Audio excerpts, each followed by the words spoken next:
కృపచేత మీరు రక్షించబడితిరి ఎఫెసీ 2లో మనం చూస్తాం. సో ఆ రక్షణకి ఆయన తన ప్రాణాన్ని బలిగా అర్పించాడు. నాకై బలి అయితివి రక్షణాధారుడా నా యేసయ్య. రెండవది వచ్చేటప్పటికి బాధలలో, ఆవేదనలో, అగ్ని వంటి శోధనలలో నిలిచావయ్యా, నాతో నడిచావయ్యా. ఈ పాట అంతటికి మూలం ఈ ఒక్క మాట నన్ను బాగా బలపరిచింది.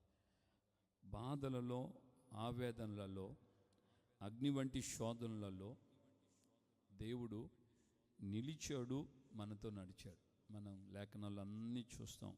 షడ్రక్ మెషక్ అబేద్నెగోలతో దేవుడు అగ్నిలో నిలిచాడు, ఆయన పారిపోలేదు.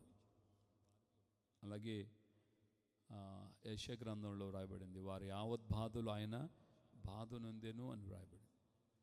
సో ఈ మాట నన్ను బలపరిచింది. నిలిచావయ్యా, నాతో నడిచావయ్యా, నజరేయుడా నా యేసయ్యా.